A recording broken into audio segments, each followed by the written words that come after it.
Sigue en sintonía de Hope Media Honduras, llevando esperanza. Qué alegría, mis queridos hermanos y amigos, que podemos reunirnos nuevamente a través del programa La Hora Profética. Este es un medio que nos permite para que todos podamos estar en sintonía con la verdad de la palabra de Dios. Una verdad que no solamente es para que tengamos conocimiento, sino que tiene el propósito de llenarnos de esperanza y que esa esperanza nos ayuda a mantenernos firmes en la fe, pero también a compartir con otros la verdad de la palabra de Dios. Así que te invito en esta hora para que puedas preparar tu corazón, puedas preparar tu mente, puedas separar este espacio para que puedas dar atención. Vamos a pedir que el Espíritu Santo nos ayude para que también sea Él el que nos ayude a fundamentar esta verdad en nuestra vida, pero también comparte con otros. Las personas necesitan un buen amigo, y qué mejor amistad que compartir la palabra de Dios, que compartir la vida eterna con otras personas. Así que hazlo con un amigo, un familiar, un vecino, un compañero de trabajo. Estarás haciendo una gran obra al compartir este mensaje también con ellos. Así que vamos a continuar, y lo haremos pidiendo la bendición de Dios y también pidiendo la presencia del Espíritu Santo donde ustedes están, para que el Espíritu Santo sea el que impregne la verdad en nuestra vida y transforme nuestro corazón. Así que vamos a orar. Amante Padre que estás en los cielos, te agradecemos, Señor, en esta hora por la oportunidad que nos das otra vez de poder conectarnos a través del programa La Hora Profética. Gracias, Señor, porque tú has colocado estos medios y has permitido que en todo el país pues tengamos una forma de llegar a cada uno de nuestros hermanos. Señor, ayúdanos a utilizar estos medios para honra y gloria de tu nombre. Padre, queremos suplicar el Espíritu Santo haga la obra completa en nosotros, que ayude a que podamos tener una mente atenta, un corazón abierto, y que tengamos la disposición que el Espíritu Santo transforme nuestro corazón, de tal manera, Señor, que la verdad que hemos de escuchar no solamente nos informe, sino que transforme nuestro ser. El único que puede hacer esa obra eres tú, Dios. Es el Espíritu Santo que tú has dejado entre nosotros, y por eso rogamos, Padre, que lo puedas hacer en esta hora. Bendice a cada uno de los que escuchan esta hora, este mensaje, esta oración. Rogamos, Padre, haz que nosotros demos lo mejor de nosotros mismos para ti, que podamos aprender a hacer una obra completa de acuerdo a tu voluntad, que nos des tu bendición, que nos des alegría en nuestra vida, y que sobre todas las cosas, Señor, entendamos que todo lo que hacemos es una oportunidad para compartir el ministerio de Cristo Jesús con los demás. Gracias porque estás con nosotros y nos bendices. En el nombre de Jesús lo pedimos todo. Amén. Ahora vamos a continuar escuchando una ofrenda musical. El propósito es que el nombre de Dios sea exaltado. Por eso te invitamos para que podamos escuchar juntos esta alabanza y que de esa manera podamos ser elevados a los lugares celestiales. Comparte esperanza. Comparte Hope Media Honduras, llevando esperanza.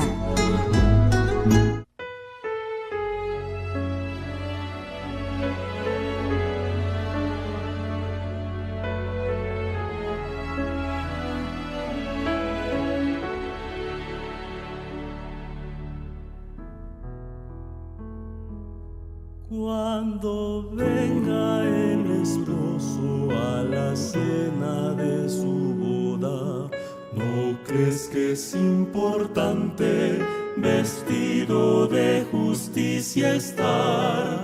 Hoy presta atención a su invitación y alista todo para entrar en su mansión.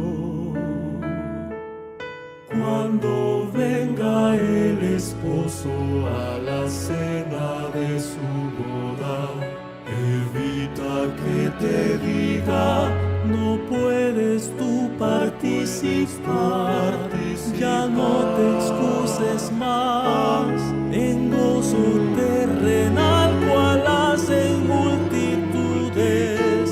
En la actualidad Dios te llama y te invita implorándote que te apartes de lo que este mundo te pueda ofrecer. No digas no hay peligro, no me molesten más las cosas de esta vida. Yo tengo Verdad aquel que a los niños vistes Dios. Vistes Dios. A todos los humildes guardará con tierno amor. Confía en el Maestro, elige lo mejor. Sé parte de las cenas del Cordero. Prepárate, prepárate hoy. Prepárate, prepárate hoy.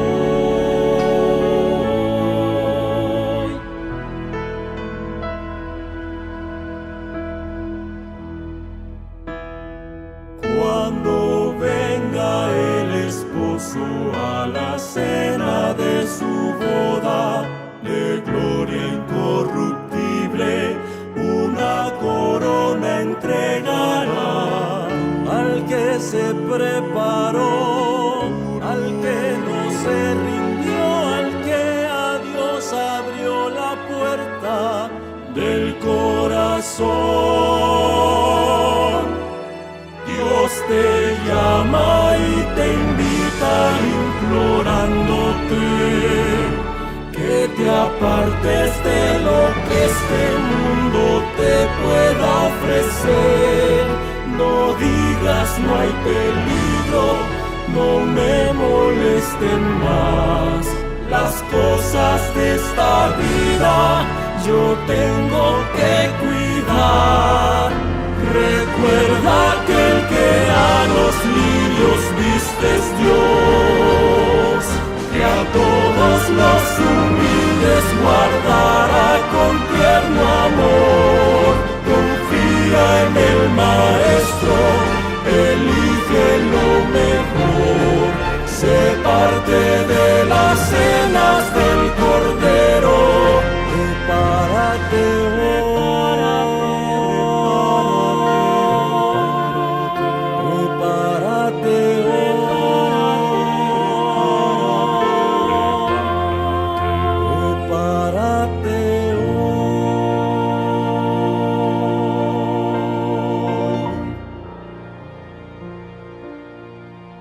¿Has escuchado alguna vez que al final Dios perdonará a todos, incluso a quienes lo rechazaron o al mismo Satanás? Suena como una noticia maravillosa, llena de amor, ¿verdad? Pero hoy nos detenemos a preguntar, ¿es esta una nueva luz de esperanza o es una peligrosa distorsión de la verdad bíblica? Soy Rubén Carballo y hoy vamos a analizar una corriente que está ganando fuerza en el mundo cristiano, el universalismo. Vamos a descubrir por qué confiar en un Jesús imaginario que solo trae regalos puede dejarnos sin brújula ante la tormenta que se avecina. Mi compromiso, al igual que el del narrador de hoy, es con el escrito está. Aunque nos gustaría que nadie se perdiera, la Biblia es clara en que Dios es tanto misericordia como justicia. No podemos ignorar las advertencias de Cristo sobre el destino del trigo y la cizaña. El propósito de este mensaje no es presentar a un Dios castigador, sino al Dios real que respeta nuestra libertad de elegir. San Juan, capítulo 3, versículo 18 dice, el que en él cree no es condenado, pero el que no cree ya ha sido condenado, porque no ha creído en el nombre del unigénito Hijo de Dios. La salvación es un salvavidas que se nos ofrece hoy, pero rechazarlo tiene consecuencias eternas que no podemos reinterpretar a nuestro gusto. Si alguna vez has tenido dudas sobre si existe una segunda oportunidad después de la muerte o si el amor de Dios anula su ley, este estudio es vital para ti. Vamos a desmantelar los argumentos filosóficos que intentan suavizar el mensaje del Evangelio y nos aferraremos a la verdad que nos prepara para la victoria final. No permitas que una ilusión seductora te haga naufragar. Hoy vamos a explorar en esta primera parte de este tema fundamental.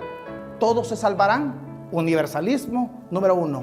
Antes de profundizar, suscríbete para no perderte la segunda parte de este análisis. Comenta abajo también la siguiente pregunta. ¿Habías escuchado antes sobre el universalismo cristiano? ¿Qué opinas al respecto? Y además, comparte este video. En tiempos de confusión, la claridad bíblica es el mejor regalo que podemos dar. Acompáñame a descubrir lo que la Biblia realmente enseña. Predicadores cristianos anuncian la gran noticia: todos se salvarán. ¿Es una nueva luz o una apostasía postmoderna? Ellos dicen, si Dios quiere salvar a todos, ¿por qué no lo hace? ¿Es que no puede? ¿No lo consigue? ¿Ha fracasado Dios en su deseo de salvar a todos? ¿Puede un Dios de amor destruir a los pecadores con fuego? Preguntas importantes. ¿Tienes ya una respuesta? ¿Qué dice la Biblia sobre esto?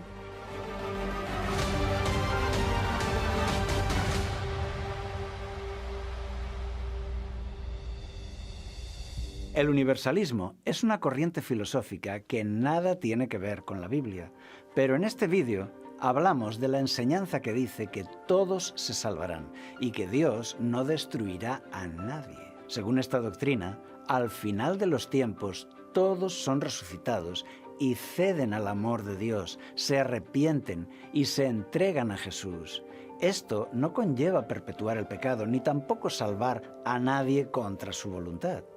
Todos viven una conversión sincera, tienen una experiencia salvadora con Cristo, son perdonados y su carácter es transformado. Así que a esta enseñanza le llamaremos aquí universalismo cristiano. Quiero destacar primero que Dios es amor. Así lo creo y así lo vivo. Y al preparar este vídeo presento esos textos que nos enseñan la destrucción de los perdidos. No es un tema que me guste. Nadie quiere que la gente se pierda y muera. Pero así está escrito. No es que yo quiero presentar a un Dios castigador. No. Pero en este tema es necesario mostrar estos textos. ¿De acuerdo? Vamos allá. El universalismo cristiano se basa en varios textos bíblicos que estudiaremos, pero sobre todo en 4 argumentos, digamos, filosóficos, que nos conducen por un razonamiento a una conclusión. 4 argumentos filosóficos que vamos a analizar ahora. El filtro de Jesús. Los universalistas cristianos dicen que toda la Biblia debe ser pasada por el filtro de Jesús, que es amor y perdón. Con esto quieren decir que cada vez que tú encuentras un texto bíblico que enseña que Dios destruirá a los perdidos y a los demonios, debes reinterpretar ese texto de otra forma para que no diga lo que dice y para que diga lo que no dice. Si el filtro es Jesús, ¿qué Jesús? ¿El Jesús imaginario, 100% perdonador? ¿O el Jesús real, el de la Biblia, que salva a los que buscan el bien y condena a los que buscan el mal? Jesús tiene mensajes de perdón y mensajes de destrucción del pecado, como pasa en el Antiguo Testamento. Jesús desea perdonar, pero también anuncia el fuego que destruye el mal para siempre. Es necesario que destruya todo lo malo, el egoísmo, el sufrimiento y la muerte. Por amor, debe actuar con firmeza y resolver esto para siempre. Yo deseo que lo haga, yo le pido que lo haga. Jesús no es un Santa Claus que solo trae regalos. El Jesús de la Biblia enseña que perdonará al trigo y destruirá la cizaña. No podemos ignorar este aspecto de Jesús. Lo veremos en esta batería de textos. Juan 3:18. El que cree en Él no es condenado, pero el que no cree ya ha sido condenado, porque no ha creído en el nombre del unigénito Hijo de Dios.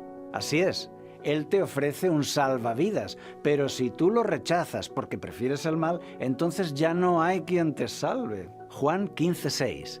El que en mí no permanece será echado fuera como pámpano y se secará, y los recogen y los echan en el fuego y arden.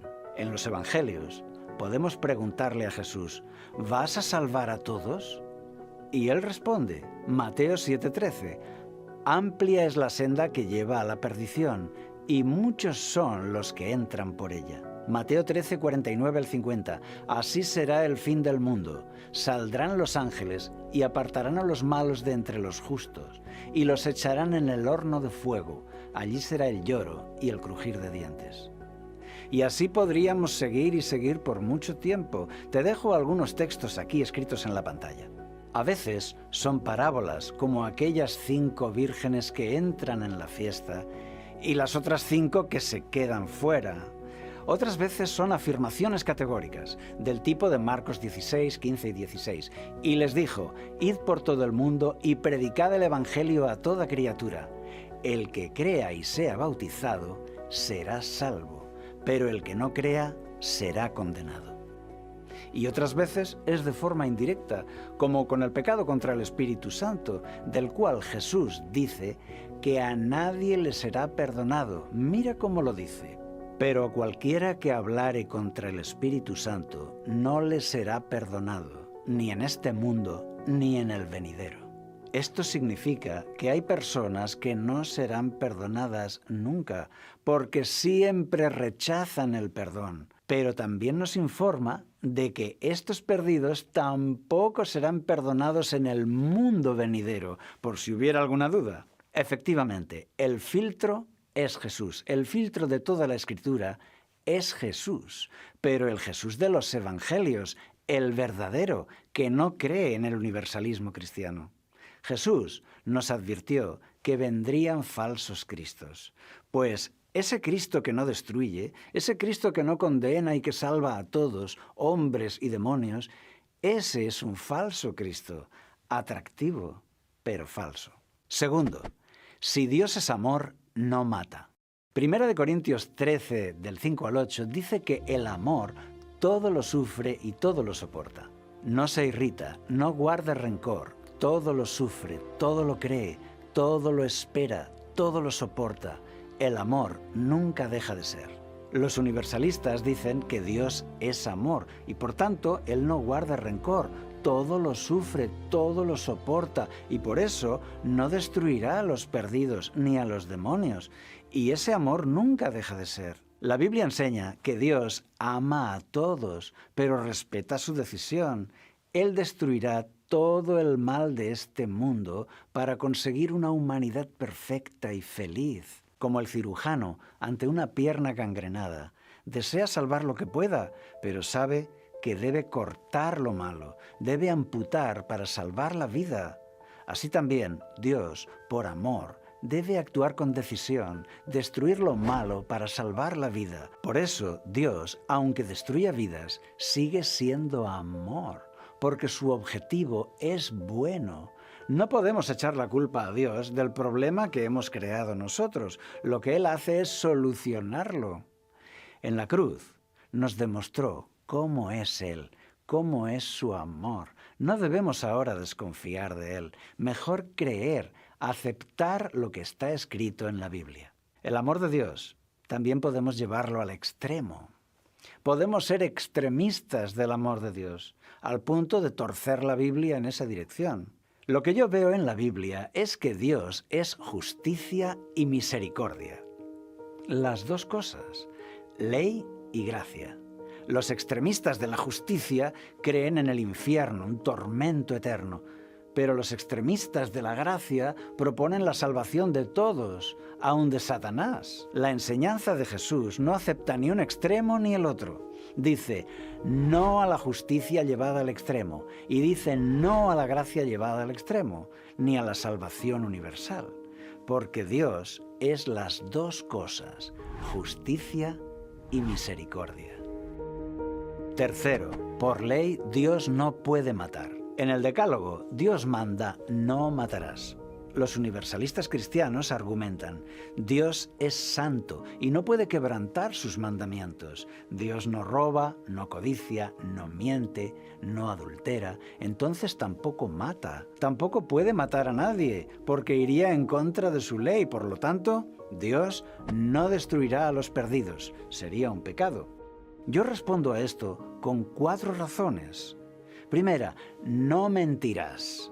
Efectivamente, Dios no puede ir en contra de sus mandamientos, por eso tampoco puede mentir. Y si ha dicho que va a destruir a los perdidos, pues así lo hará, porque Dios no puede mentir, iría en contra de su propia ley que dice no mentirás. Por tanto, con la misma lógica de los universalistas cristianos, es imposible que todos se salven, porque Dios no puede mentir. Segunda, la motivación de Dios. Dios no mata como matan los hombres. No tiene nada que ver. La destrucción de los perdidos no es un pecado, es el fin del pecado. Si una acción es pecado o no, depende de la motivación. Y la motivación de Dios al destruir el mal es buena. Lo que quiere es conseguir un mundo sano y perfecto para la eternidad. Y eso no quebranta el mandamiento no matarás. Como pasó en la conquista de Canaán, los israelitas luchaban batallas, había muertos, pero eso no quebrantaba el mandamiento no matarás. Había una razón. Está claro que no quebrantaba el mandamiento. Después de exterminar a toda una ciudad, no habían pecado contra los mandamientos de Dios. ¿No te das cuenta de que aquí pasa igual? Lo mismo pasará con el fuego de Apocalipsis. En mi pueblo, unos niños mataron a un gato por diversión. En otro lugar, una mujer llora. Llora porque está llevando a su gato enfermo para que el veterinario le dé una inyección letal. En los dos casos, se mata. Pero solo uno es un crimen, porque la motivación aquí lo es todo, motivación de amor o motivación cruel. Y Dios tiene la mejor motivación que puedan existir. En todo lo que hace, Él es santo. Aunque algo te parezca extraño, tú puedes confiar en Él que sabe lo que hace. Es sabio confiar en Él. Se llama fe. Tercero, situación excepcional. Dios tiene que resolver el problema de la muerte y del sufrimiento y hará lo que sea necesario para conseguirlo, por nuestro bien. La Biblia dice que usará la fuerza y yo le doy gracias por ello. Estamos en una guerra, tenemos una situación excepcional que requiere de Dios una actuación excepcional. Cuarto, Dios es diferente. Además, no podemos aplicar a Dios las leyes de los hombres así, tal cual, porque Dios es diferente. Un ejemplo, Dios el Padre condujo a su Hijo a la muerte en la cruz, ¿verdad?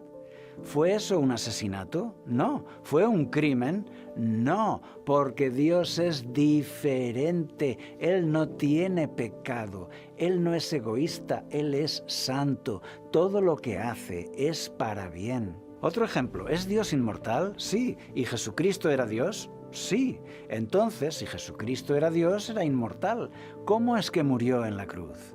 Y aquí, si aplicamos la misma lógica de los universalistas, la conclusión es que Cristo no murió, porque es inmortal, es Dios. Y así nos metemos en un lío filosófico sin salida por no entender que Dios es diferente a nosotros. Los seres celestiales son diferentes.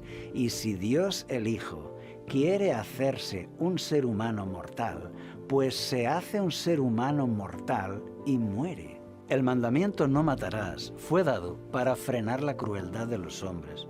¿Y qué tiene que ver eso con Dios? Nada, absolutamente nada. Dios está en otra órbita. Él es el creador y nosotros, seres creados y estropeados. Él es espíritu. Él es totalmente diferente. Él puede destruir a los perdidos y sigue siendo santo porque hay una buena razón. Debemos entender que Dios no está atrapado por las leyes de los hombres, porque sus caminos no son nuestros caminos. Sus pensamientos son mucho más elevados, están fuera de nuestro alcance y de nuestro juicio. Como dice Isaías 55, porque mis pensamientos no son vuestros pensamientos, ni vuestros caminos mis caminos, dijo Jehová. Como son más altos los cielos que la tierra, así son mis caminos más altos que vuestros caminos, y mis pensamientos más que vuestros pensamientos. Si la Biblia dice que Dios destruirá a los demonios y a los perdidos, la postura sabia es creerlo, no cuestionarlo, porque la Biblia lo enseña así insistentemente. Cuarto, la segunda oportunidad. El universalismo cristiano enseña que todos tienen derecho a una segunda oportunidad, a vivir otra vez. Este argumento filosófico se basa en que algunos vivieron con Jesús y fueron impactados, mientras que otros nunca han oído hablar de Jesús. Unos vieron milagros, mientras que otros no, y estarían en desventaja. Por ejemplo, el apóstol Mateo convivió con Jesús y fue impactado. El centurión vio a Jesús en la cruz y fue impactado. Pablo recibió la visión de Jesús y fue impactado. Pero hay muchos que no saben de Jesús ni de la Biblia y no son impactados. Necesitan una segunda oportunidad, una segunda vida donde sí verán a Jesús y serán impactados y se convertirán todos. Este argumento tiene dos grandes errores. Uno es que muchos fueron impactados por milagros y no se convirtieron. Muchos escucharon a Jesús y no quisieron cambiar. Muchos le vieron colgado en la cruz y no se convirtieron, porque no depende del impacto que recibas, sino de ceder al Espíritu Santo en tu corazón. Y eso Dios lo provee para todos los habitantes de este mundo. Dios habla al corazón de todos. El impacto presencial no implica la conversión. Veamos cómo lo muestra la Biblia en la siguiente batería de textos. En la parábola del rico y Lázaro, Jesús afirma que los que rechazan a Dios, aunque les avisara un ángel del cielo, no cambiarán. Muchos vieron al amante Salvador muriendo en la cruz y no creyeron. Los sacerdotes y fariseos siguieron empeñados en su rechazo. Ananías y Safira vieron muchos milagros de los apóstoles, vieron los dones del Pentecostés y fueron impactados y aún así no se convirtieron. Cuando Cristo murió, los sacerdotes vieron el velo del templo rasgado en dos, de arriba abajo. Vieron el fuerte terremoto, las tinieblas densas. Fueron impactados y no quisieron cambiar. Cuando resucitó Jesús, los habitantes de Jerusalén vieron a muchos creyentes resucitados que daban testimonio. Fueron impactados, pero muchos no quisieron cambiar. Los israelitas que salieron de Egipto vieron grandes milagros, 10 plagas en Egipto, el mar abierto, una columna de fuego, el maná. Sin duda fueron impactados, pero después querían apedrear a Moisés y volver a Egipto. Ser impactado no es ser convertido. Ver un milagro produce una fuerte impresión, pero sus efectos desaparecen pronto. La conversión es otra cosa. Giezi vio muchos milagros de Eliseo y fue impactado y se decidió por el mal. Balaam fue profeta, tuvo visiones, sintió el Espíritu, Dios le habló, sin duda fue impactado y se decidió por el mal, incluso trató de destruir a Israel. Los hijos del profeta Samuel tuvieron la enseñanza de un gran profeta todos los días, vieron milagros, pero decidieron el mal. Junto a Jesús, en la cruz, había 2 ladrones. Uno, viéndole en la cruz, se convirtió, y el otro también viéndole en la cruz, no se convirtió, aunque vio el terremoto, las tinieblas, y escuchó al centurión decir: verdaderamente este era el Hijo de Dios. Dime, ¿qué más necesita ver ese ladrón? Estos 2 ladrones nos representan a todos. Aun viendo a Jesús con sus propios ojos, unos piden perdón y otros le desprecian y maldicen. Unos se salvan y otros se pierden. Así que no pienses: ese hombre, si hubiera visto a Jesús, se hubiera salvado. Necesita una segunda oportunidad. No, porque muchos le vieron y no se salvaron. Judas estuvo 3 años con Jesús. Muchas veces fue impactado por sus enseñanzas y milagros y decidió el mal. ¿De verdad crees que Judas necesita una segunda oportunidad? ¿Cuántas oportunidades tuvo? Quizá miles. Con el mismo Jesús. Hasta el último día Jesús le besó y no sirvió de nada, porque no es cuestión de más oportunidades. Cada uno hace su decisión en esta vida y después el juicio. La Biblia enseña que vivimos la vida una sola vez y luego somos juzgados por las decisiones que hicimos en esta vida. No hay una segunda vida para decidir mejor, no hay una segunda oportunidad. Es una vida y el juicio. Tú vives una sola vez para decidir y después de eso solo quedan las consecuencias. La Biblia es categórica en esto diciendo una sola vez. Está establecido para los hombres que mueran una sola vez y después de esto el juicio. Si hubiera una segunda oportunidad, imagínate las implicaciones. Ya podríamos orar por los difuntos en los funerales, ya que, según los universalistas, les queda recorrido en la otra vida y el lago de fuego es solo como un purgatorio. Pero otro dirá, ¿y por qué orar por ellos si igualmente se van a salvar? Y así llegamos a un absurdo por alterar la enseñanza de la Biblia. Luz a los no creyentes. Atención ahora, lo que voy a decir no es una herejía. Dios encuentra la forma de hablar a todos a su corazón sin importar su religión. Juan dice que Jesús ilumina a todos los seres humanos. La luz verdadera que alumbra a todo hombre venía a este mundo. La gente de cualquier país o religión recibe luz divina mediante el Espíritu Santo. Y todos deciden ceder a su influencia o rechazar esa influencia. Todos hacen una decisión por el bien o por el mal. Y esa decisión es la clave. Atención aquí. Pablo dice claramente que los gentiles no conocieron la Biblia, pero en su conciencia razonaron el bien y el mal y en su corazón tomaron la decisión. Dios les iluminó y ellos decidieron y serán juzgados por eso. Fíjate en estas palabras: corazón, conciencia y razonamientos. Cuando los gentiles que no tienen la ley hacen por naturaleza lo que es de la ley, estos, aunque no tengan ley, son ley para sí mismos, mostrando la obra de la ley escrita en sus corazones, dando testimonio su conciencia y acusándolos o defendiéndolos sus razonamientos en el día en que Dios juzgará. Ellos tomaron su decisión, conscientemente ya tomaron su decisión y serán juzgados por ella. No necesitan ver milagros, ni ver a Jesús en persona. No necesitan una segunda oportunidad. Creer sin ver. Además, la Biblia nos dice que debemos creer sin ver.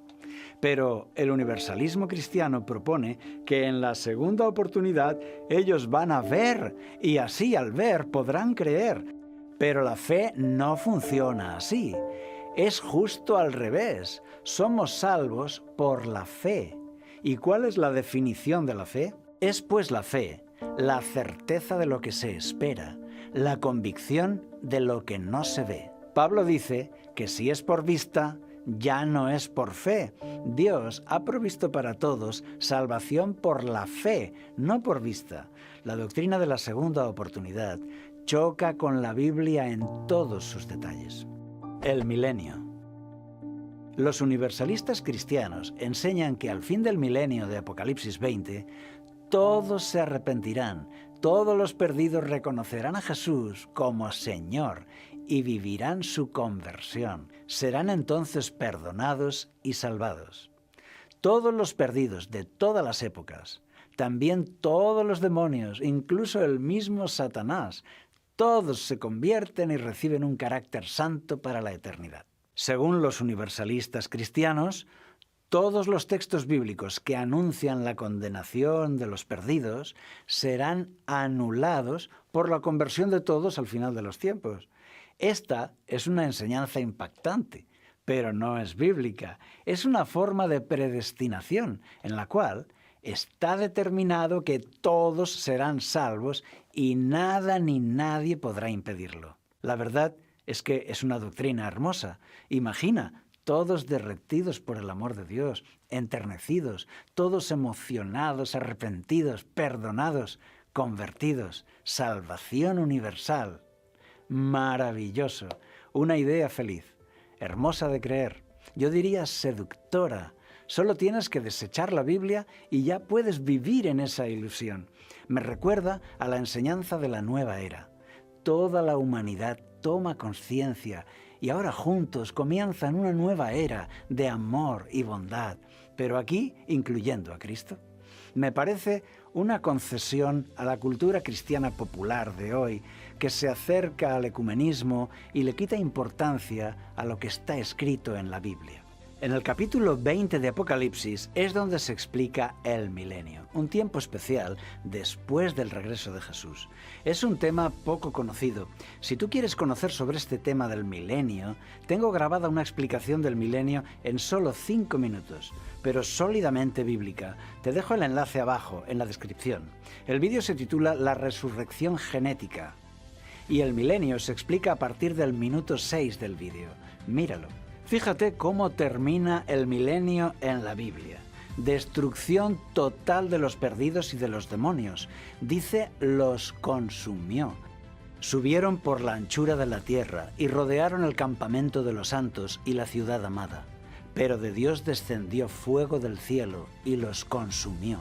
Los consumió. Aquí la palabra en el original griego es katéfagen. Esto significa comer, devorar, consumir, tragar. Es una destrucción, no es una purificación. Y allí se destruye el diablo también. Y el diablo que los engañaba fue lanzado en el lago de fuego. Insiste en que todos los perdidos son destruidos en ese fuego. El que no se halló inscrito en el libro de la vida fue lanzado al lago de fuego.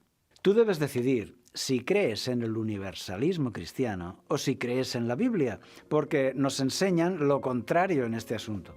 La creencia de que todos se salvarán puede hacer que muchos posterguen su decisión por Cristo y lo dejen para más adelante. Además, recuerda que viene la tormenta perfecta. En la tribulación habrá mucha confusión y falsos maestros. Necesitamos aferrarnos al escrito está. Y si ahora aprendemos a rechazar textos de la Biblia y a interpretarlos a nuestro gusto, quedaremos sin rumbo y en la tormenta perfecta vamos a naufragar. El que tenga oídos para oír, que oiga. Por eso, no huyas de las nuevas doctrinas, porque tarde o temprano tendrás que enfrentarte a ellas. Estúdielas con oración, sin miedo, con la seguridad de que el Espíritu Santo estará ahí y nos guiará a toda la verdad. Así, tú sabrás bien lo que crees y por qué lo crees, y podrás ayudar a otros. Aquí, en Logos TV, tenemos disponibles estudios de la Biblia de varias formas, incluso con un instructor personal online. Si quieres, también libros, todo gratis. Te dejo los enlaces en la descripción del vídeo. Los universalistas cristianos afirman que creen eso porque la Biblia lo dice y aportan algunos textos bíblicos para demostrar que todos se salvarán. Dicen que está escrito. ¿Es esto verdad? ¿Dice la Biblia que todos se salvarán? Estudiamos estos textos en la parte 2 de este tema, en el siguiente vídeo. Nos vemos allá. Comparte esperanza. Comparte Hub Media Honduras, llevando esperanza. Hemos visto que el amor de Dios es infinito, pero también que Él respeta profundamente nuestra libertad de elegir.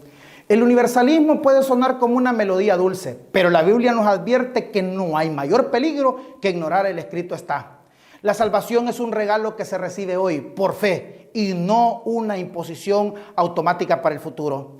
Para no naufragar en medio de las corrientes de opinión modernas, te desafío a practicar estos 3 puntos esenciales. En primer lugar, acepta el salvavidas hoy. No postergues tu decisión por Cristo bajo ilusión de una segunda oportunidad.